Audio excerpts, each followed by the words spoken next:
Hello, good evening and welcome. It's not the Fatback 4. We just threw it in as a Fatback 4 special tonight. I'm the host, Keith, and we're going to be looking back at the first round of matches in the Euros. Joining me tonight, I've got Chris. Chris, how are you? I'm good, thanks, mate. I'm relying on your knowledge of all things Euros because, you know, I'm more of a American man, but I've seen my fair share of games and we've plenty of stuff to talk about, plenty of highlights, couple of lowlights and plenty in between. So looking forward to getting I'm all over North Macedonia, mate. Don't worry. Aren't we all? Gar and Chris fan club. The youngest ever scorer at a major tournament, which is nice for them. And also their oldest, which is quite a feat. 37 years old. Good lad, good lad. I'm also joined by Gar. Gar, how are you? How Keith? How Chris? How Conor? How you lads? All good, pal. All good. Again, we're going to look forward to some of these matches and just get your takes on, you know, what you've enjoyed and maybe what you haven't enjoyed. And as a football man, Gar, I'm expecting great things from you. No pleasure. Unlike your haircut. Wow, we'll get on to that. And we're delighted to be joined by Conor for the first time tonight. Conor, give us a second name there for the people because I can't pronounce it. It's McClougherty. McClougherty. That's what I would have gone with, but you know, you can never tell. I would have gone McClougherty, but some might have said McClougherty, so I said I'd leave it up to you. So it depends. There's a lot of variation. Yeah, exactly. We'll go with straight from the horse's mouth. Connor's first time joining us. It won't be his last, so it's great to have you on board. Yeah, happy to be here. Good stuff. And just for the listeners, so they know, 3 of us on this panel are Liverpool fans, and 1 is a Chelsea fan, so I'll leave you to guess who that one is. Hands up. Yep. As we're going on. So be kind, be gentle. Chelsea don't tend to get too much stick in our chat, so you're all right. Great to have a bit of variation too, isn't it? But it is. It's great to have a different voice, you know what I mean? Because, look, I'll be honest, lads, when I look at major tournaments, I look really for Liverpool players and certain players who I enjoy watching, but mainly I'm looking, how are the Liverpool lads doing? So it'll be good to get the different view from the Chelsea side. So, as we said, we're going to do a Euros roundup of the first round of matches. And Chris, I'll start with you. The build up to the tournament, how have you found it? Because we all know it's different. It's not a standard, you know, European championships. It was never going to be, because the plan was always to do it over different cities and not host it in one place. And then COVID sort of really put a blow to that. What were you thinking was going to happen in the build-up? Were you looking forward to it, or was there a sort of trepidation to it? I think in the build-up I was a bit flat towards it. I'm not one for international friendlies and qualifiers, but I quite enjoy tournament football. I just check, but I tend to like it when it's in one country. So you just you pick up things that, you know, people didn't like the vuvuzelas in South America, but it was something different. You know, Russia World Cup was good, so I like that. I wasn't a big fan when they said we're going to spread across all these countries, and they said it's to help the fans out and it's to stop ticket price going up. I thought, you tell Wales fans flying to Baku for 2 games and then going to Italy for 1, you're taking them. But so I was a bit nonplussed. I think the thing that helped was I took the second half of the Turkey-Italy game was good, and it was a very different style I've seen Italy play. I mean, I've seen Italy play a lot of international football, and it is very defensive, look for a 1-0 win, and it was quite a different style. So actually that made me sit up and went, well, this is something a bit different. I think the fact we've got crowds, and I mean, I only saw caught the end of the Hungary-Portugal game, but that had a full stadium. And do you know what? It looked mad going, all those people in one stadium, because it's a year since we've seen that, so it did look a bit odd. So the roar when Portugal scored, you're thinking like, you did have a thought going, it's a while since I've seen something like that. And actually, that sort of G'd it up a bit more for me. So it sort of also give you a little bit of idea of what next season could be, hopefully with a crowd back. So it's been quite a nice welcome distraction. And I would say and it's amazing how many pundits have caught onto this now. It's amazing how well VAR works when it's used properly. Yeah. And to be fair, it's been used in every game. And when it's been brought in, you've gone, oh yeah, that looks off, or oh yeah, I can see why that's disallowed. And you don't kick off because it's not fussy. It's just in now and again, you don't see 15 replays, you don't see the lines and all that sort of crap. It's probably like a minute delay and they go, that's offside. And you see one replay and you go, oh yeah, fair enough. So it's a bit more common sense used with the VAR, but that's England all over. We do our own thing and it's always wrong. Indeed. Conor, I'll come to you. The VAR thing, I've been getting texts today, and so people ask me, is there no VAR at this tournament within the Portugal game? And it's been different, hasn't it, than how it's handled in the Premier League? And look, it's not, I think every team can have grievances with VAR and, how decisions are going and the length of time these things are taken. But it seems to be a breath of fresh air so far. And we'll come on to the matches, but just a general thought on VAR in the tournament. It seems to work a lot smoother. Yeah, absolutely. I mean, this is kind of the way that it should be running, really. They should be quick decisions. And when they introduced it, they said that it was only going to be for clear and obvious errors. Yeah. And clear and obvious errors only take a matter of 30 seconds to clear up. So yeah, it's looking good. Like you say, England seems to be doing their own thing slightly differently, but I think it's sort of it's a progression, isn't it? So I think in a couple of years' time we'll see it all running smoothly. Obviously, there were the initial concerns about it, delaying play, messing with talking points and things like that. But I've always maintained that there should be sort of a cut-off point whereby if the event takes more than, say, 30 seconds, a minute to decide, right, is this on or offside, you just stick with your on-field decision. I don't know if that's something they're putting into place in this tournament or around Europe, but they seem to be sticking to a sort of short time frame to be making these decisions, and it's really helping with the flow of the game. I think that really is. Yeah. I think they're using the Dutch model for offside, which I think helps. So the Dutch model is it sounds laughing. I've seen it panned already because England are going to introduce it now. It's called the thicker line. But basically, it's quite a thick line. So, as we understand it, level is a thing. Then, so if you're level or your armpits offside, you'll still get the goal. Yeah, so but also makes it a bit easier. So if you are offside, then it's probably something like when you see the replay, you see someone's head against the head of play. You go, oh yeah, okay, you can see that's off. It's not actually that tight. So it does at least give you then the levels a thing again, which is probably the thing that's wound everybody up more than anything else. You're right, because the concept of level has just been completely eradicated from the game in the last couple of years.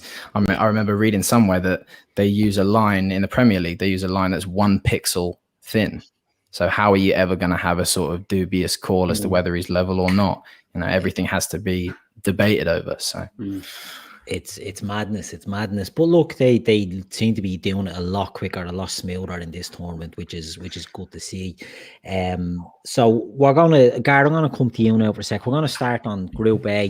So the first game of the tournament, we had Italy against Turkey. Did you watch that game? Keith, so I came away from it so impressed with Italy, so annoyed them. I know Chris touched on it in regard of the different way they play, but I just thought the variation, when I said this in the group the other night, I was getting a bit of stick off someone. But anyway,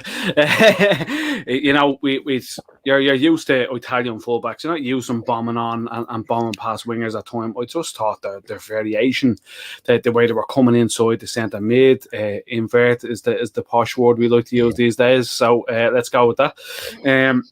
Coming in and doubling up as midfielders, I just thought they were absolutely excellent to watch. Everything about them. It was the first time in years of I know Keith, you're big for defensive unit and all that sort of stuff defensively, and I know it's the way you like things. You're a big fan of Italian football, and you have been for years. But we just thought the other night it was just so different, Keith. It was current. But everything was done right. You forwards dropping deep. It was really, really enjoyable to watch. It was like watching, the like a Pep side, if you want to call it that. It was just so different. I was in awe of it, to be honest with you. Yeah, it was different, wasn't it, than what you're typically looking at in Italian teams, and especially at the start of a tournament. Italy usually, to say they sort of ease themselves into tournaments, it'd be an understatement. They usually, you know, draw a defeat and they'll try and just get it back after that. But this was different. It was a good team. Conor, will come back to you. What did you make of the Italians, or what did you make of the Turkish in the game? Was it one was really good or one was really bad? Yeah, I thought it's a sort of tale of two halves, really. I think, you know, in the opener, it's always going to be a little bit cagey to begin with, and the first half was certainly like that. There were a couple of chances either side, but I thought Turkey were pretty shocking first half and second half, and then Italy sort of grew into the game. They looked impressive. I think with the two deeper midfielders, Jorginho and Locatelli, they looked very good. Locatelli had to grow into the game a little bit, but once they sort of got that foothold in the second half, there was no way that they were letting slip on that one. But Turkey were probably my biggest surprise of the tournament so far in a negative way. I thought they were absolutely shocking. I think looking at their team, they've got a solid core. They've got some good players in there, and they really, really underperformed in the first day. Yeah, they were. A lot of people had high expectations of Turkey going into it, and with some of the names that are in there, I think you'd probably have expected a more solid performance from them. You know, maybe in the, you know, Burak Yilmaz is 37, I think, in the attack, or 36. You know, you're not going to get lung busting runs, but from the defensive unit, Demiral and Soyuncu, you're expecting a bit of solidity there. But look, Chris, it was good by the Italians. Did anyone stand out for you in that game, or was it just a good team performance? I think to me it's a good team performance. We were having a chat about the game, and as usual, I put the curse on saying I don't fancy Immobile much. I think he's overhyped and he scores. I was like, oh, I mean, the most spectacular thing was the own goal. It's the funniest own goal I've seen. It was brilliant. But no, overall, I just thought they were solid. One thing I did like about them though is as much as that's the most attacking I've seen Italy, they've still got the Italian defensive units. You know, right at the end, Chiellini's throwing in the tackles that Chiellini's known for, and the high five at each other like they've scored a goal, which is still very Italian. Yeah. That's what we know for the Italians. But they've now got themselves a bit of a nice balance where when they go forward, you know, Insigne, you're sort of going, you know, Insigne's a great player. I'm surprised he's probably not moved on to someone slightly bigger. You know, don't disrespect to Napoli, but I'm surprised when the bigger clubs haven't tried for him, because he's just that kind of clever, cute player that you need, and probably not one that Italy have used very well, probably since the likes of Del Piero and Totti. Yeah, true. It's probably a different approach, isn't it, that they've gone with over the years. But Conor touched on it there. I think Jorginho and Locatelli in midfield really did look a solid base, and when you have Barella in there as well, joining in with attacks, you know, usually the Italian midfield, they're usually more functional and workmanlike, and this had a nice mix, a nice blend of workmanlike sitting in front of the Chiellini-Bonucci partnership, which, look, I don't care how old they are, the two of them could be 46 and 44 playing, and they're still going to dive into tackles, and they're still going to put their face on the line. I'm a huge fan. That'll be my only worry, Keith, if they continue to play like that, is Jorginho. Now, I know Locatelli sort of played a bit higher at times, but that sort of triangle of Jorginho, Chiellini and Bonucci against much faster players and much more dynamic lads on the ball, you know, tippy-tappy football, playing triangles around them. That'll be my only worry, will be them three when they come up against the better sides that people do play around them. So we'll see how good if Italy sit back as a back four then. It'd be very, very interesting to see. Well, Conor, as a Chelsea. Oh, go ahead, Conor. No, I was just going to say they do have Verratti to come back in. I don't know. Do you guys know what's the case with his injury? Whether he'll be back sort of in within the group stages or latter stages of the tournament, or what? Because it'd be interesting to see where he slots in. Well, I heard 2 games. I think someone said that in the group the other day, Keith, didn't they? I heard he was gone for the first 2 games, Conor. But they've also got Cristante who comes in there, and he is very highly rated, and he will be one that comes in and out. But Conor, as a Chelsea fan, Gar touched on that triumvirate of Bonucci, Chiellini and Jorginho, and you know, as a Chelsea fan, you'd see a lot more of Jorginho than we will. I'm a big fan. I'm not going to lie. I think he's an excellent player. I think he's unfairly criticised a lot of the time in the press, but I don't watch him all the time. As a Chelsea fan, how do you rate him? Do you think he's sort of underrated, or is he the sort of accident-prone, error-prone player that some pundits make him out to be?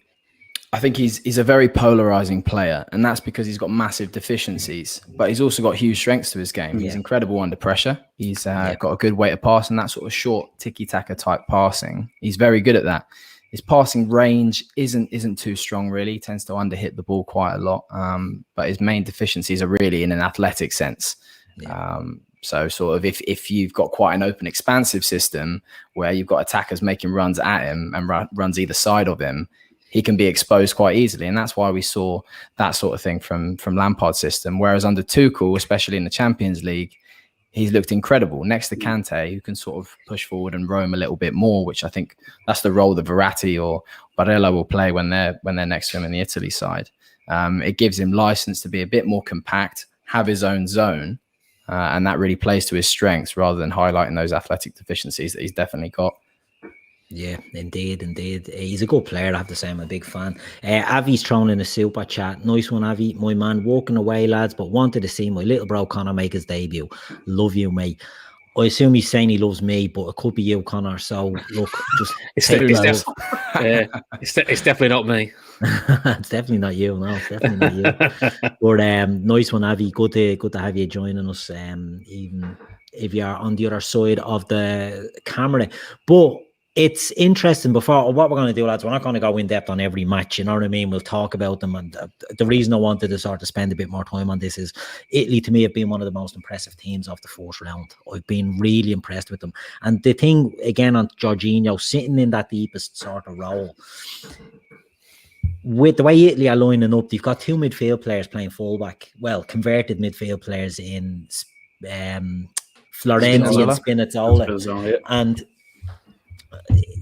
they're not the type of fullbacks that are going to they're going to leave them exposed. So they'll always sort of have, with the Chiellini, Bonucci, you'll always find that the fullbacks will still be back down a shift, even though they're both midfield players that have converted. They're excellent sort of fullback options in that system. Do you know what I mean? They're not, a winger that goes back to play fullback and they're constantly boom up forward and not getting back. So I think they might be okay with the Jorginho, with that triangle, once they're not isolated with them. And I just think with the fitness of Spinazzola and Florenzi, I think they can be all right there. But yeah, I have to say, really enjoyed it, and a strong bench as well, because as you said, Verratti still to come back in there. They had Chiesa, who a lot of people thought would start for them, and didn't. They went with Berardi, and he was good. Do you know what I mean? Chris was saying he had an argument about Immobile. Immobile done well. Look, it's a dangerous Italian team. Sorry for calling Croatia. Film and Tufan and people were trying to get around Yilmaz a bit more, and Calhanoglu, or whatever you want to call him, from Milan. People have been, I think I've heard 7 different pronunciations of his name, so there you go. I think when they all come in, and there was 3 players trying to walk off Yilmaz at times, the 2 fullbacks, Florenzi until he came off, till he went off, and Spinazzola had come inside. So it was almost 3 defensive midfielders at times, with the 2 centre halves right behind them. So that in itself will get Jorginho, if they continue to play like that without the ball, that in itself will get Jorginho overhaul physically by a mile. So it really impressed me without the ball that way the other night, when I did say they were inverting a bit.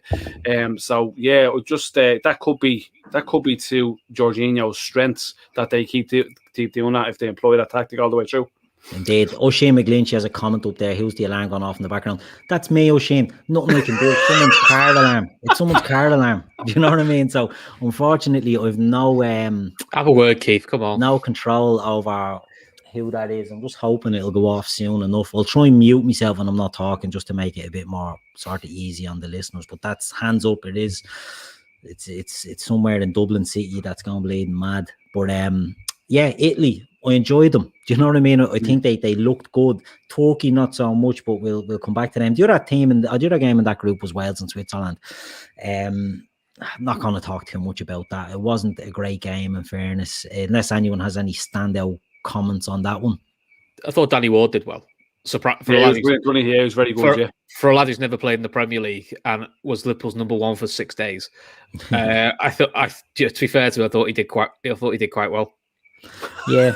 But I suppose the Liverpool link again, Shaqiri at international level is, You know, he's such a good player, and Liverpool just haven't seen enough of him with the fitness issues. But when he goes to tournaments, he is the main man for Switzerland. And, you know, he's where he plays and he gets the freedom of the team to sort of to run their attacks. Very, very good player. Gets an assist. Yeah, Nico Williams, was he involved as well? We had a few Liverpool contingents. I don't think Nico didn't start. I don't think. I'm not sure if he came on at all. Unusually, because he's been left back at all the No, he didn't get on. But he's been left back in all the friendlies, so I think everyone thought he was going to start, to be fair. Yeah, indeed. But look, we'll move on from that. The next group is Group B. I don't want to talk about Denmark and Finland, lads. Everybody's spoken about that. It's been some of the fallout after it's a bit unsavoury, I would say. It is. Do you know what? We'll spend a little minute talking about it. It's quite harsh. And the Finnish, Finland scored a goal. It's their first major tournament. They scored a goal, and it was just no celebrating. The fans went mad, like, fair enough, but the players just knew it wasn't right. We saw with Simon Kjær, was it, who, let's face it, has saved his teammate's life. And the coach came out and said later, they took him off after 5 minutes, said the poor fella couldn't cope. Yeah. Which says it all, really. And now it's coming out that UEFA said to him, well, you play tonight or you play tomorrow or you forfeit the game. Yeah. That's not quite the player saying, oh, we'll go for it. And it was spun as Ericsson said, play on for me. Which, look, that may have happened, but when you're told it's play tonight, play tomorrow, or you deduct, or basically you forfeit the game, it's not really a choice. It's kind of forcing you to make a decision but painting it in a certain way, which is wrong, really, because those guys, to be honest, nothing but praise for Denmark players, the medical staff, how they protected the teammates, how they surrounded him. So, because for some reason, an idiot with a camera can't decide to pan to the crowd, which I know was a shocking thing that happened to Ericsson. You don't expect to see it, but there's got to be things in place. I'm sure, if the streaker runs on the pitch, they pan to the crowd. If there's a bad leg break, you pan to the crowd so you don't see it. So when it's clear the guy's getting quite serious medically, pan to or flick it back to the studios. I know the BBC took a lot of stick for it, but in fairness, they have no control over when it's flicked back to them. I don't think. I think it's the local broadcast. So that was a bit unsavoury. But I actually thought, Simon Kjær, is it? I was him. Peter Schmeichel, Kasper Schmeichel, who always comes across very, very well and is a leader in these sort of situations. Came across and look, Denmark, I thought handled a horrific situation fairly well. And look, as for Finland, they were in a no-win situation, really, where they, they win the game, but it's really a talking point, and it probably feels a little bit hollow, which can't be helped, unfortunately. Indeed, and they have to go into other games. They're gonna have to play their other group games. Right, Christian Eriksen has he's not recovered, but he's doing well. But still, the trauma of going through something like that is going to play on the players' minds, unfortunately, for the rest of the tournament. But look, the other game in the group, Belgium and Russia, 3-0 to Belgium. I think we can all agree that Belgium are not on the steroids. Russia are not on the steroids for this tournament. They were atrocious. It was more overloads of paracetamol, I think. Yeah, it was. They were poor. Conor, what did you make of Russia and Belgium? Belgium are one of the favourites. Yeah, as you say, Russia were poor, and there's not really much you can say other than that. Belgium looked, exceptional, capitalised on Russia being absolutely, awful. You got someone like Lukaku up front who is in the form of his life. It looks like Conte sort of reinvented him as a player. Not that he was ever a poor player. I just feel like when he was at United, they didn't really play to his strengths that much. He was sort of used as a target man when he's always been a channel runner and a clinical finisher. And he showed that again in this game. I think Belgium really know how to play to his strengths, and he's really turned into sort of a talisman and a leader in that side. And, it's scary to think that they've got De Bruyne and Hazard. Well, I say Hazard. He's not really in the form of his life, is he? As much as it saddens me to say it. He's in the eating form of his life. More has been at the moment. That's a good one. But yeah, I know he's had some dodgy seasons, but it looks like injuries have started to catch up with him. Yeah. But as a unit, this Belgian team probably look as strong as they have done. I know they came close in 2018. Maybe they just needed that little bit more maturity, and they're sort of leaders in the team, like Lukaku. Players like Tielemans have come into their own this season. Courtois taking his game up another level, and that's the sort of core that you need to win in these international tournaments. I think they've got that pragmatic style that you need. They can sit back, they can absorb pressure, not that they needed to against Russia. But I think, they've got all the tools to go very far in this tournament for sure. I was surprised Yuri Zhirkov still played. Mental. I generally thought he'd retired, and then they said he's only played 70 minutes all season. I'm like, why are you starting him? He lasted 30 minutes. God. Yeah.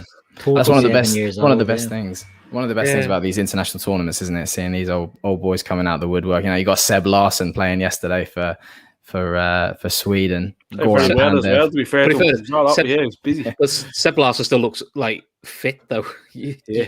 I felt sorry for Yuri Zhirkov. When you've got like Lukaku running, you've only played 70 minutes all season. It's not a barrel laughs that for him, is it? Very true, very true. Now, one thing, Gar, I'll come to you on this, right? Conor spoke about Belgium there. They've got some good players. I think they're one of the most overrated teams in world football in the sense that they're the number one team in the world, right? And I think, and I don't know if I'm being harsh because I don't rate Roberto Martinez, but I'm looking at that team and they have got Lukaku and they have got Tielemans. Courtois okay, but they've still got a Dedrick Boyata in there. Castagna's a decent player.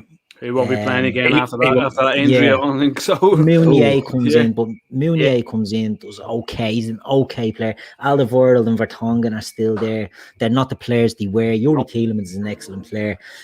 Carrasco, Mertens, they're all good. But for the number one team in the world, I think they're a bit overrated. Where do you rate this Belgian team after that game? Lukaku, excellent. And to have that outlet for a goal scorer really is brilliant. But as a team, what do you rate? How do you rate the Belgians? I think you have to take the opposition into a lot of consideration here, lads. That Russia side was really, really poor.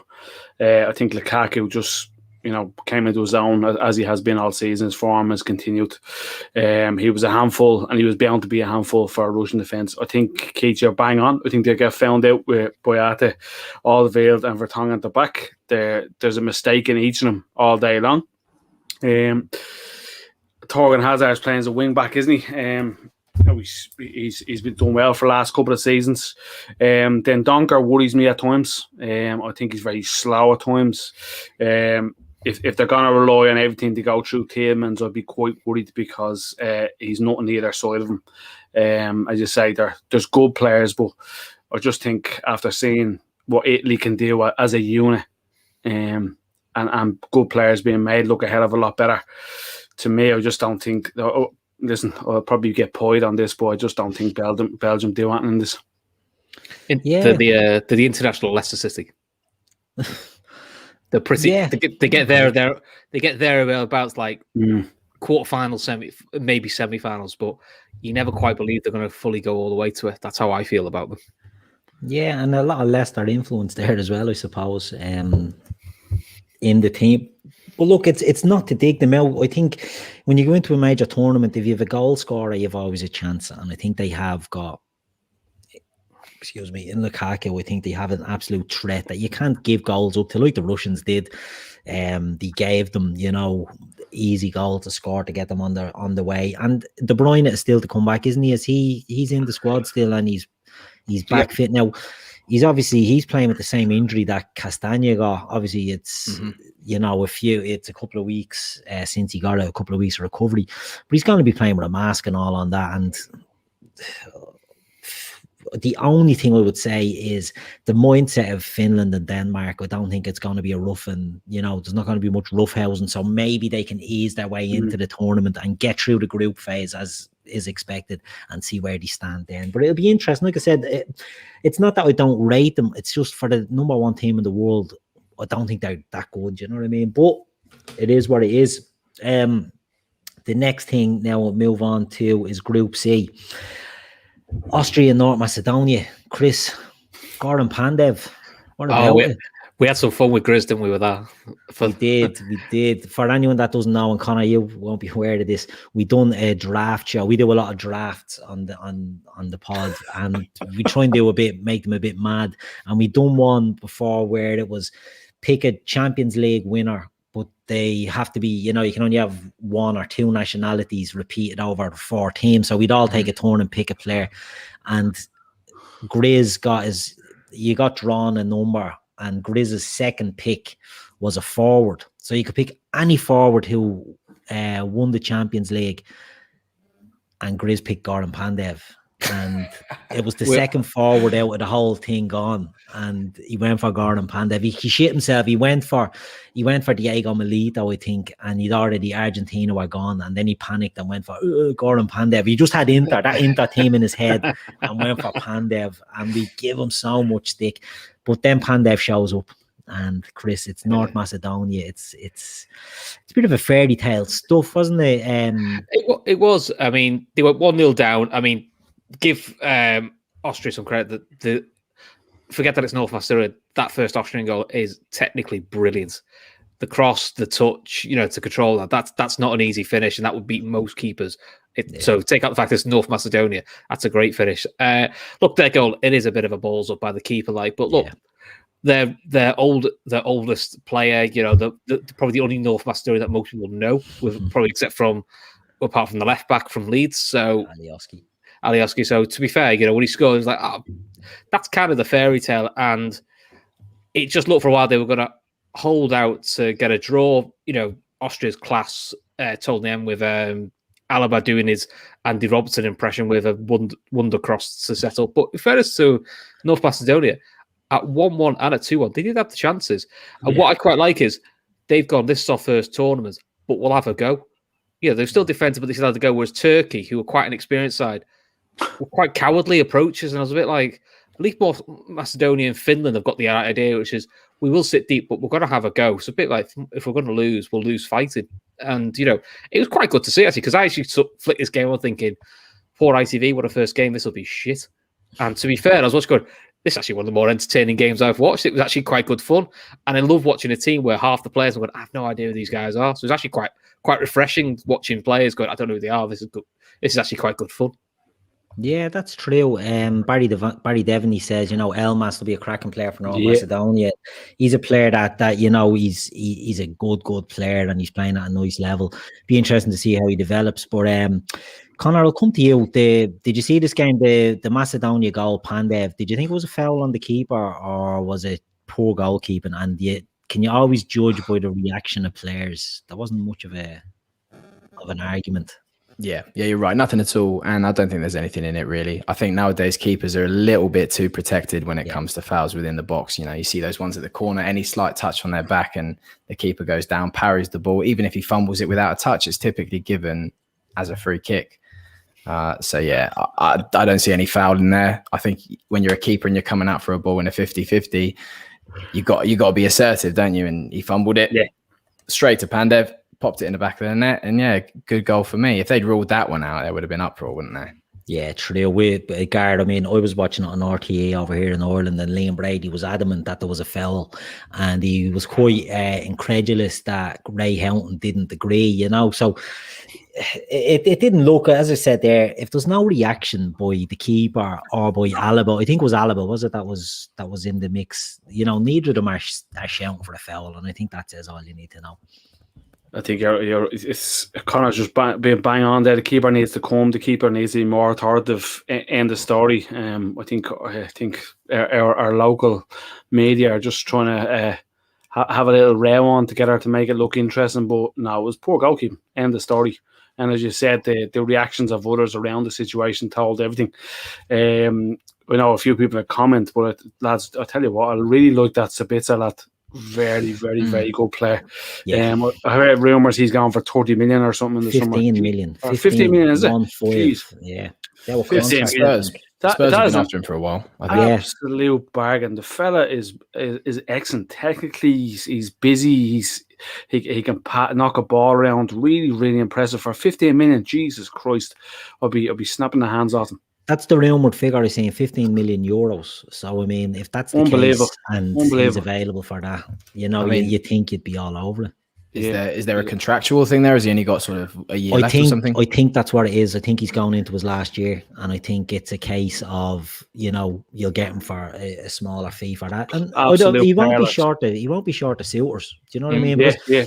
Austria, I think Macedonia played well, and I think Macedonia, they had a go, as Chris said. But Austria, they got the win, maybe not the most convincing, but they scored some good goals, and it'll be interesting to see how they go. They'll be a dangerous enough team as the tournament goes on. But we'll move on to the other game in the group, and a lot of people were excited by this one. It was Holland against the Ukraine. And Chris, what did you make of this? Did you go for it? I love this game. I enjoy it. I mean, I always have a soft spot for the Dutch anyway, so I quite enjoy watching the Dutch play. So, I mean, at half-time when it was 0-0, I think I was next to people said, this is just like watching Liverpool this year. It's everything but the goal, because they were doing everything but score. Gino Wijnaldum in the number 10 role, pretty much, you'll just look at what could have been with him at times, because shows how intelligent a player Gino was. He could play holding midfield for us and then play 10 for Holland, and is brilliant. So, I was made up when Gino's got the opening goal. It's a cracker of an opening goal. And it was entertaining. And then what you didn't expect was Ukraine woke up. I got 2 very quick goals back, and it was end to end. And then obviously the right wing back, Dumfries, who looked, I'm not sure who he plays for, but he looked impressive, getting his first international goal. I believe he's been linked to the blue side of Liverpool, probably not for much longer, but I've seen that rumor flying around. But yeah, no, I would probably say that's been the most entertaining game, because it was just mad. And I would say, whenever the Dutch are on now, let's just watch the Dutch, because quite frankly, it's just going to be like watching Liverpool 13-14. They can't defend, but they'll score loads of goals, and they'll just be really good fun. Indeed. Conor, I think you have a fan there in the chat. You have to scratch your head or something like that, or do some sort of There we go. But Conor, I'll stay with you. The Dutch team that went, they raced into a 2-0 lead. It looked like total control for them, and they just sort of gave it back. They gave the onus and the initiative back to the Ukraine, didn't they? What did you make of the Ukrainian performance? Well, I think Ukraine have got some good players, but I don't think their team is quite balanced enough, really, for them to put up a fight against any of the big boys. I mean, Malinovsky, I think he's a quality player, and I think lots of teams. Oh, I see a reaction there from Gar. Thoughts on Malinovsky then? Malinovsky. Yeah, he was a good player, wasn't he? He's 27, am I right? About 27 now, is he? Yeah, 28 Malinovsky is, I think. Yeah, but it's sort of coming to fruition later in his career, isn't he? But yeah. I'm a big Atlanta fan, Conor. So he's I do like him. Me and young Davo are Atlanta men. So really good player. Picks up really good positions. Good eye for a pass, and can score both foot as well. Looks at shot from range as well. Really impressed me anytime I've seen him in for Atlanta, Conor. So yeah, I just hope he stands out a bit for the years, but. Mm-hmm. Yeah, I think that hammer of a left foot maybe may boost up his value a little bit. That's for sure. He can hit it from range. But yeah, I don't think they've got enough really. Ukraine to be threatening the bigger teams. They've got Yarmolenko, who seems like one of their main focal points, and I don't think he's really got enough about him anymore. I mean, their 2 goals, they were quality strikes. The first one was a ranger from Yarmolenko, and I can't remember the second. Was it a goalkeeping error or one from a free kick? It was a header, wasn't it? Yaremchuk scored the second one. Yaremchuk from a free kick, yeah. But I don't think they'll be any big threat to challenge. No, I think they'll struggle to get out of the group with Austria, really. But I think Netherlands. No, go ahead. No, it's just with this new, top 3 teams. The 4 best third place teams. Do you know what I mean? Like, it'll be interesting to see if Ukraine can get out of there. It'll be interesting to see. There's some absolute muppet in the chat there. Lads, if you leave them to it. There's a lot of good people in the chat there. Just leave them to it, or ban or whatever you can do. Yeah, get them out. Don't ban them for 5 minutes. Kick them out. But look, the Dutch, they got there in the end.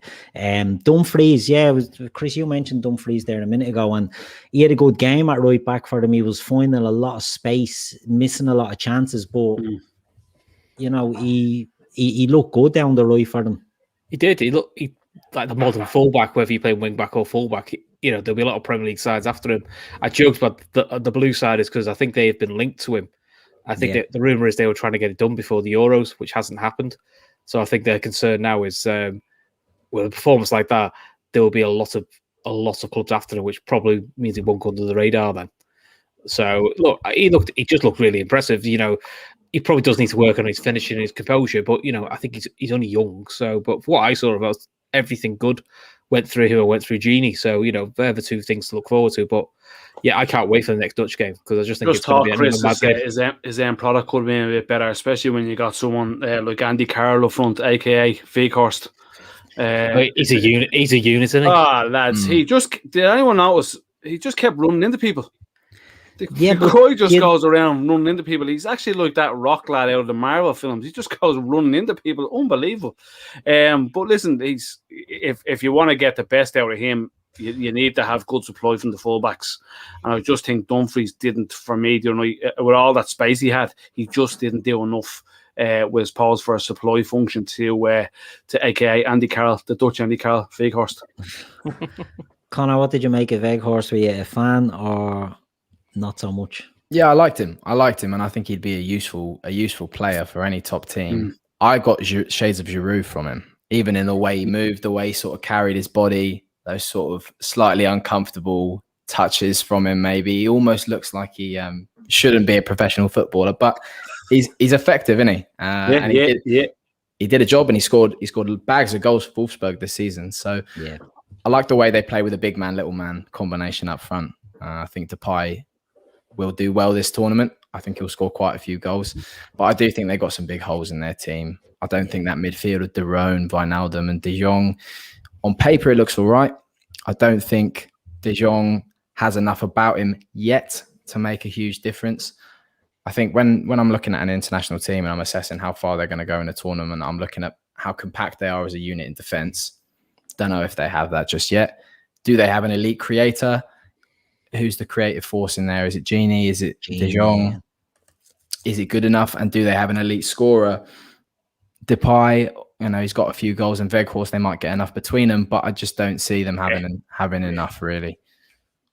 Yeah, and Martin Stecklenberg in goal, don't know what that's all about. Like, he's playing terrible now, and the fact that he's playing is a bit of an issue. But look, it's a win. You get off hit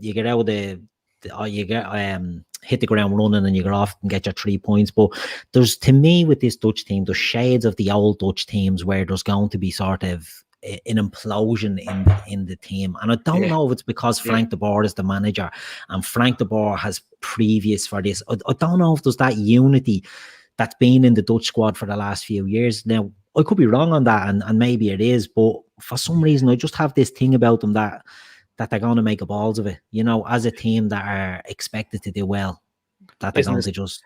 Isn't this the longest he's been in a job as well? Yeah, he's not been doing well as of late.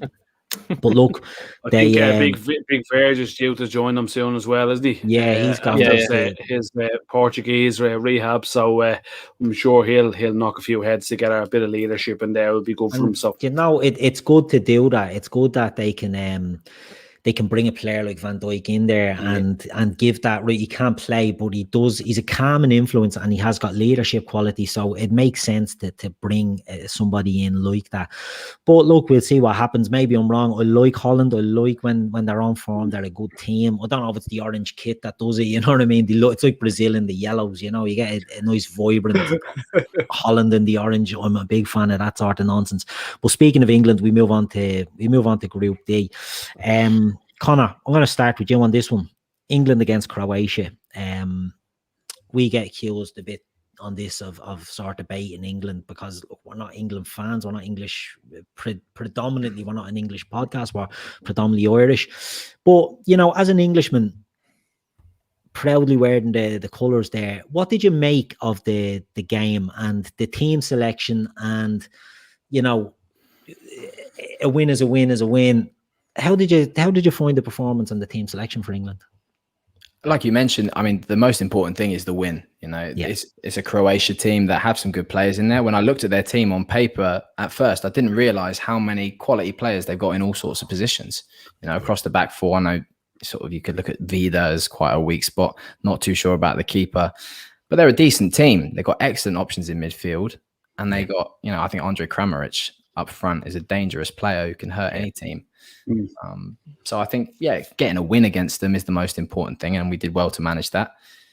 The team selection was questionable, but it turned out okay. I think playing with two holding midfielders is the way to go for England until we get to the latter stages of the tournament, when maybe I'd revert back to a back five. Trippier at left back was a questionable one. I don't really see the idea behind that one when you've got, you know, Luke Shaw, arguably best left back in the league this season. Chilwell looked very good, although I'd prefer him as a wing back. He's evolved his game to be suited to that wing back role now. Well, it's funny you say that, right? Because he maybe is more of a wing back.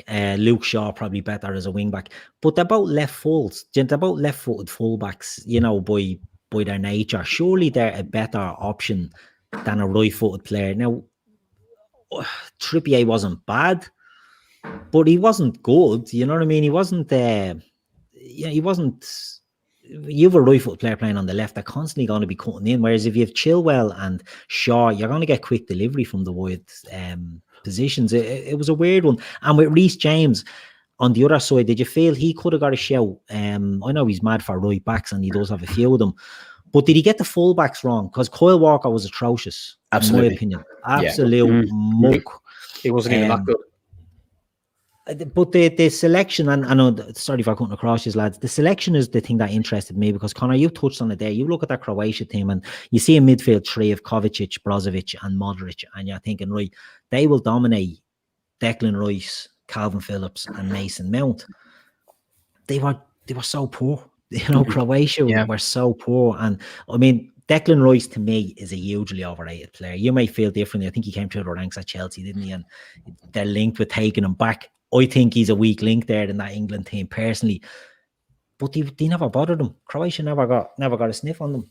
Yeah, and it's a matter of opinion, I suppose. But I looked at that midfield that we set up with, and I thought, we've done him here. He's set up correctly in midfield. You know, Declan Rice, although he doesn't really contribute a huge amount in the build-up, we didn't really need that in that game. I think Gareth was looking to cancel out the midfield. He knew that their strengths were in that midfield of Brozovic, Kovacic, and Modric, so he looked to cancel them out. I think Declan Rice covers ground really, really well. He's a duel winner, and with Phillips, playing a little bit more advanced. I think, you know, the two of them played him off the park. Declan Rice's deficiencies are probably when he's looking to contribute in the attacking phase. He wasn't needed to, and I don't think in this England setup he is needed to. I think Gareth got it pretty much spot on in the front six. I probably would have played maybe Grealish over Foden, but that's a much over muchness, really. Kane didn't look too strong, but I think with the midfield, I think he got it bang on. I suppose his options were limited as well. You know, there's not, like, Henderson is injured, and Bellingham, while an exciting talent, is still, you know, he's only 17 years old, and you sort of bring him in and give him minutes here and there. But Chris, I understand, right, that Declan Rice will do a job, and Calvin Phillips I thought was excellent in there. Mason Mount, I'm a huge fan of Mason Mount. I think he's one of the best young players. I think he's sort of very underrated. I think Foden gets all the attention as the great sort of English hope, but I think Mount is a great player there. Is it something that you think that's the stall is set for England going forward in that midfield and attack? As Conor said, he was happy enough with that. Can you see any changes to that, or is that where they're going to go? Can you see, well, in fact, you know, I'll throw it out to the whole team. Is it Walker, Trippier, as far as you're concerned? Is it, you know, Mings and Stones, or where's Maguire at? Like, is that England's best team for this tournament, or will they be chopping and changing, in your opinion? I think they'll be chopping and changing. I assume whenever they think Maguire's fit, Maguire will come in probably for Mings, who, to be fair, I think he did okay. Look, my thing with that game was it was an okay England performance. They kind of did it got the win, which they haven't done in opening games in Euros ever before. But you are seeing a Croatia side that's definitely coming to the end of its cycle, and they don't look the side that knocked England out of the World Cup a couple of years ago. So, look, I thought Walker was atrocious, but I think he was there for his experience. I think Trippier was there because I think he wanted another free kick taker option other than just who he had, which is interesting because what was all the big fuss about Trent then? Because would you just put Trent left back then? You know, if it was me, maybe if Walker's form carries on the way it was in that first game, you probably put Trippier to right back, and then you put in one of Shaw or Chilwell at left back, which is much for muchness. They're both good players. Attacking wise, look, Kane always starts. We know that. I mean, I thought he was piss poor, to be honest, in the game, but he is what he is. I thought Sterling was lucky to start, and I thought apart from the goal, I don't think he had a particularly effective game by his standards. But look, Sterling's record for England is very good. He's just going through a bad form. Yeah. The fact you can't have Sancho on the bench is a little bit laughable. I know you have to have two keepers on the bench because they're the rules, but I'm just looking at that bench going, if in doubt, I've always said, if in doubt, stick another attacker on the bench. Sancho's in the form of his career, for Dortmund. And I think he's a little bit out of sight, out of mind. People forget because they don't watch German football. He's brilliant. And sorry for cutting across, why would you not put Sancho on the bench, but put Saka? Well, Saka was on the bench, was he, for England? Why is it the durability? I mean, Saka can play fullback, but surely they've enough playing fullbacks. Yeah, that's what I mean. And it's nothing against Saka. I like Saka, but I just think Sancho's a better player. And look, we won, which is fine. But I think it's a bit laughable that you can't find a way to get someone like a Grealish either in the side or off the bench. Yeah. It's just weird. And look, maybe it's, the saviour of football. Gary Neville was saying, it's horses for courses, but this is the man who helped construct a loss to Iceland. So I'm not sure what he knows about international coaching, but most of if Grealish was another nationality, and it's not a dig at the Irish, if he played for France or he played for Germany, he played for Portugal, they would find a way to use someone like that, even off the bench. And I just find it a bit weird. Nothing against Foden. I thought Foden was excellent. I think after Phillips, I thought Foden was probably the most effective. He just has got something about him which makes you get excited, and I can see why City fans are so excited by him. But yeah, I just think for England, we'll get out the group. They may get to last 16, they may get to quarters, but they'll get found out then. Because I just don't think we've got the strength and depth in defence, and I don't think we've got strength and depth in management. Yeah, look, we've said it there. You have to win your games, and that's the tricky game in the group, and they've got through it. So you can only build your momentum from there, and we'll see how it goes. I think, they've on paper, they've one of the best squads there. It'll be just interesting to see how he manages to get through that. But the other game in that group, it's Scotland and the Czech Republic. Gar, we saw. Can I have me England chat for 1 minute? Can I? Go on. Have your England chat. Go on. Come here. I think that a lot of people are giving the Trippier decision a bit of grief. For me, playing that right foot, I thought Rebic is going to come in all the time on his right foot, lads. He's not going to go wide. He's going to come inside all the time. If you play Shaw or someone fully left foot out there, they're going to touch the line there because they're attacking modern fullback. So Modric is going to look for Rebic all day long to come inside and feed Kramaric a bit through his right foot, feed crosses, in-swing cross and stuff. So I have a feeling that's why that could have been the logistics of playing Trippier on that side to stop him cutting in all the time, because he was tucked in a lot. For me, the front England's front focus is built around Kane too much, to be honest with you. I think if you look, you could play Foden through the middle easily enough. Have you got Foden, Grealish, and Sancho or someone in that? Look how dynamic it is, lads. They switch around more. You're not waiting for one focal point in regards to Kane. You've got lads who can switch and be dynamic and pop up everywhere, whereas Kane, we all know what he's like, lads. He wants everything fed into him. It's he's the go-to man for Spurs, and he's I am Harry Kane. So we all know his poses. He rates himself, and he is. Don't get me wrong, he's a quality player, but I think England are restricted internationally, having to play through him all the time with such fantastic different options up there. If you ever have a ballsy manager, you could try something different, but unfortunately, Southgate is not that. Yeah, unfortunately, it's true. But look, we'll give them their flowers. They got off to a good start. And I want to rattle through these other games. Scotland, undone by. Look, I thought Schick was excellent in that game, but the second goal, it's a great goal, right? It's a great goal because you look at the angles from it. He didn't just sort of hit it and hope, or if he did, put some bend on it. Do you know what I mean? He put some bend on it. But what was David Marshall doing? You know what I mean? Sort of so far out. If you're not the type of keeper who plays that high line, don't do it. Because he's scampering back, he's diving into the net. I don't know what he was hoping to achieve, just hit off him or something when he was doing that. But they were badly exposed, Scotland. And, they put themselves into a bit of a sticky position now, Gar, haven't they, in the rest of that group? Yeah, and as you say, really, really exposed. There was a lot of shouts from a lot of fans that certain players didn't play as well for them. For me, I don't know how that young lad off Southampton didn't start up from him. Jesus Christ. International is all about finishing and having finishers in, and he can do that. We've seen what he can do this season.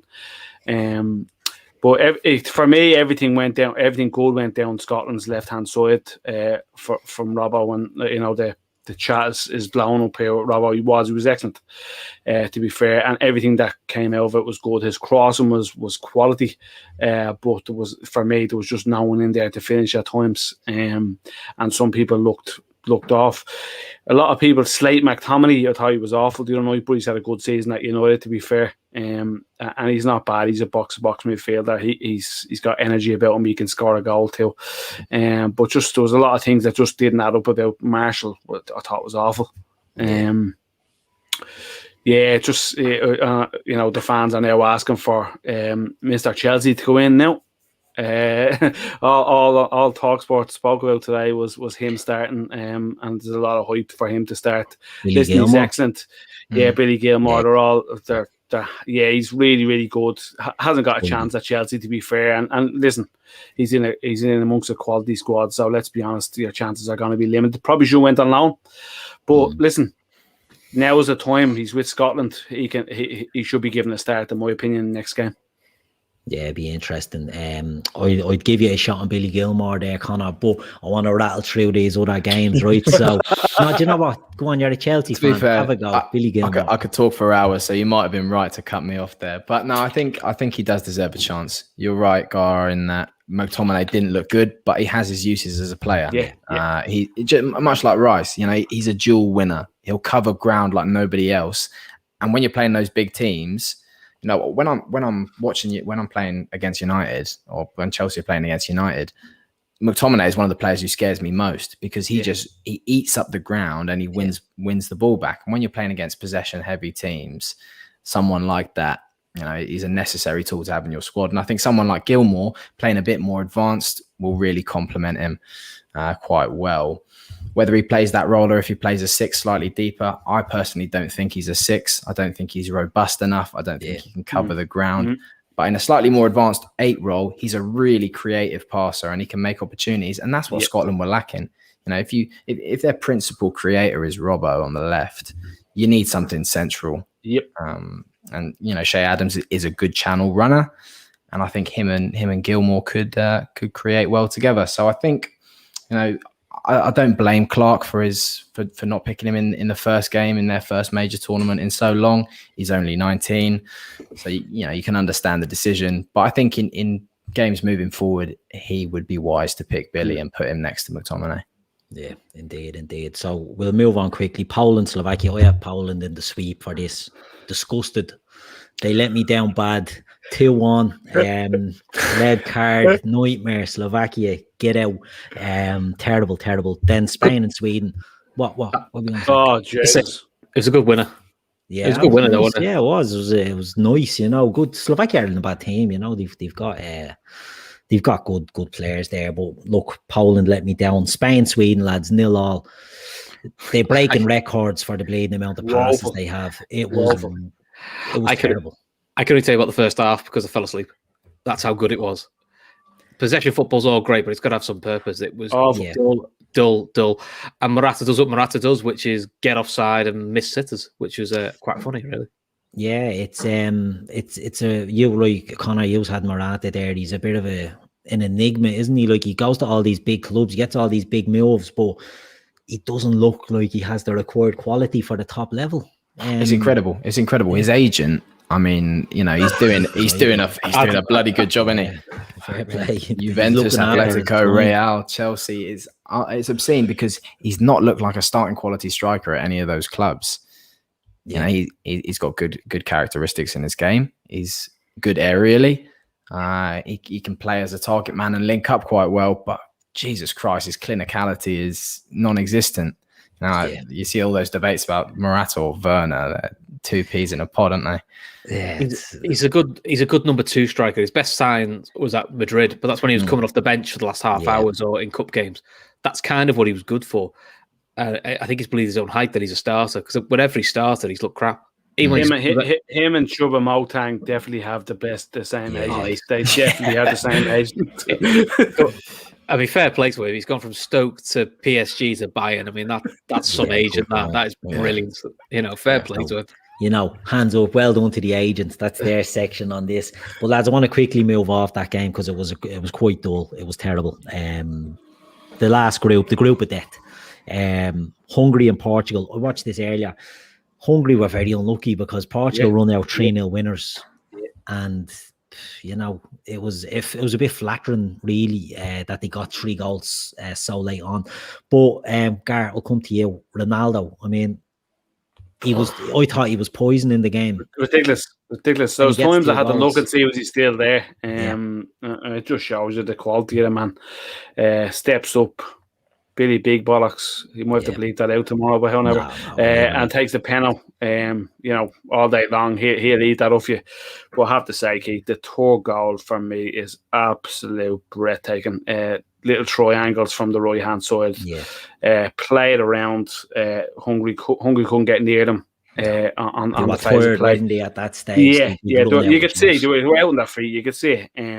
What brilliant goal. Lovely football. Something you'd expect more from Spain, but however, we wipe that one off the board. Really good goal, but Ronaldo is world class. Let's be honest, lads. Yeah, that bleeding alarm is going off again.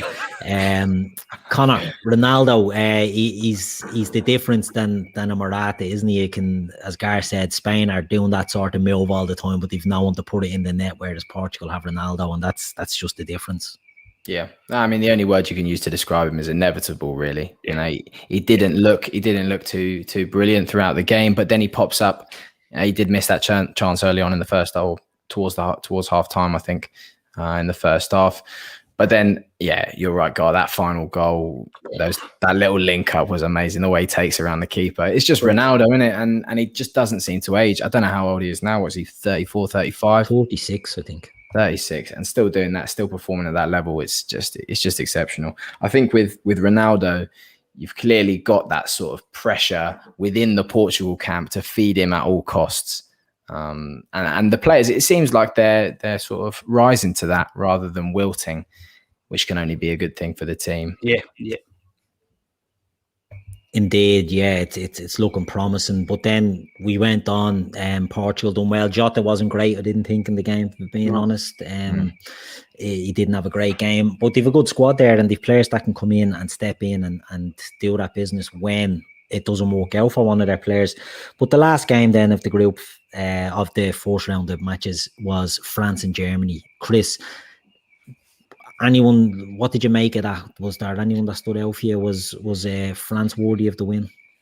Yeah, they were. They took the lead through another funny own goal, which it seems to be a theme of the tournament so far. In fairness to France, they just defended really well. Germany, if they had a clinical striker, not Timo Werner or whoever else they had up front, they might have given France more trouble. But on the break, France were just scary. I mean, Mbappe started at one point on a counter-attack about 8 yards behind Hummels and ended up 5 yards ahead of him in about 2 seconds. I mean, first to Hummels, he gets a good tackle in actually to stop it. But I know some of our parish think it's a penalty, but it's like, I love tackles like that where it's just from behind, but he does get a bit of the ball and it doesn't really endanger the player. But yeah, Mbappe at times, he was funny because at times he was quite defensive and doing the donkey work, but then when he got going, like, he was just ridiculous. I mean, the thing with Germany, the tactics were a bit odd because Kimmich wide right, his best work generally lately has been the middle. Cruz and Gundogan in the middle. It's not quite a natural shield there. You probably want those three as a three, but they seem to flick to this three at the back. I think it's to protect the centre backs they've got. But it didn't quite work, and Germany seems to lack a cutting edge. I mean, I've got Germany in the sweep, but you can never write Germany off because you know what they're like. Every time you write them off, they end up in the semi-final somewhere. But it'll be interesting what happens with our friend Mr. Rudiger, who seemed to be taking a book out of Suarez's book and having a nibble. Seemed to look like he tried to have a nibble of Pompa's shoulder. Now, Pompa didn't really flinch much, so I don't know if he did or he didn't, but from the images, it looked like he tried to have a little bit of a bite of him, which I'm surprised wasn't brought up and no one really talked about it. But the other highlight of the game was the commentary. You know, it was Clive Tilsley and Ali McCoist, which to me is the best two combo for commentators. Clive Tilsley is just genius, and Ali McCoist has got that enthusiasm you need for a co-commentator. And in fairness to him, when he gets a call wrong, he calls himself out on it. Because I think one of the Hernandez went down with, and he said, "Oh, get up." He's not touching. They showed the replay. He actually got a kick in the face, accidental. And in fairness to him, McCoist said, "Oh, I got that wrong." He said, "Yeah, he's took a kick there." So he goes, "I'm sure that hurts." He said, "It's not deliberate." But I thought, well, most don't do that. Most just gloss over it. So that's also what made the game exciting, was there were pundits on there that you like. I mean, the other person who's been really good on ITV has been Emma Hayes, the Chelsea women's manager, who, and this is a rare thing for male pundits to learn, is actually gave some tactical insight that you wouldn't hear in the pub. And you were going and explaining why Hungary were doing so well, or explaining why certain teams were playing the way they were. It was actual tactical insight without being overkill, which is actually quite refreshing, which you don't hear enough of, rather than just having Jamie Redknapp or Jermaine Genius say, "Oh yeah, but they want it more." You know what I mean? I could say that, but I don't get paid to do it. You know, I'm just some biff at a YouTube channel. You know, I'm not a paid professional. So I think Emma Hayes has actually put a few pundits to shame, really. Yeah. Right, we won't keep us much longer, lads. We're going over the hour mark. So I just want to get off you. Who has been the player who's impressed you most in the first round of matches, and who are you looking forward to seeing progressing? So it might be the same player, or it might be someone else that you're looking forward to growing into the tournament. So Chris, I'll start with you. Who's impressed you the most in the first games, and who are you looking forward to seeing in the rest of the tournament? I'm looking forward to seeing Holland the rest of the tournament. Come back to me in a player. I'm trying to think of a player. No, do you want an answer now? The only two I've got in my head is Wijnaldum and Mbappe. They're the two that have impressed me, but they're quite obvious answers. Well, look, they can be the obvious answer. You know, it doesn't have to be the hipster's choice here. You can have the obvious one if that's the case. But look, Mbappe I've got a goldfish brain. They're the only two games I can think of because they're the two games I've enjoyed. Yeah, that's fair enough. That's fair enough. Conor, what about yourself? Who has been the player that impressed you most, and who are you looking forward to seeing for the rest of the tournament? Mm-hmm. Well, like Chris, I'm going to have to go for a couple of obvious picks, really. And maybe you're right because it's they're fresh in my mind. A couple of French players. I thought Pogba looked incredible today. You know, it shows the difference when you're playing with teammates that you enjoy playing with in a setup that you want to play in. He looks brilliant and a completely different player to his United self. And then Mbappe as well. I mean, we all know what to expect. So maybe it didn't impress me because we all know what he's like as a player. But some of those touches, that offside goal was just sensational, wasn't it? That's the type of goal that you just forget about offside. Doesn't matter. Let it stand. And then Lukaku as well. So they're my three: Pogba, Mbappe, and Lukaku. Good stuff. And Gar, what about yourself? Keto, Locatelli, Berardi, and I'm a big favourite a big favourite of mine. Calvin Phillips, absolute baller. I've been shouting for this lad since his championship, since he was in the championship with Leeds. Absolute player, this guy. That's reminds me of Xavi Alonso. I know that's very, very high praise, but the kid can hit a ball 60 yards and put it on a play for someone. He controls the midfield. He's physical. He can get around the pitch. A big talent for me, and under a marvellous manager at Leeds, he's only going to get better. So yeah, for me, Phillips, just for the way he just ran the game for England the other day. Good choice. Yeah, look, it's been an interesting start. I won't keep his eye. I'm going to have to find out whose fucking card that is. Fuck out there. I'm going to go down and bust her up and keep it going. I've been kept up all night. But look, guys, thanks very much for coming on and having a little chat about the first round of matches. We'll do it again as it goes on. It won't be as in-depth. It was just to get the first games done and dusted and get them out of the way. So, look, I want to thank Conor for coming on for the first time. Conor, thank you very much. Absolute pleasure. Pleasure to be here. We'll be getting you on more and more as the summer goes on. It was great to have your opinion. And we'll get you, we're not just talking internationals, we get your Chelsea views as well coming on again. So, look, thanks very much for that. And Chris, I'm sure you're back on Friday, are you? Yeah. We're doing the road to Basel because I thought I'd just cheer everyone up.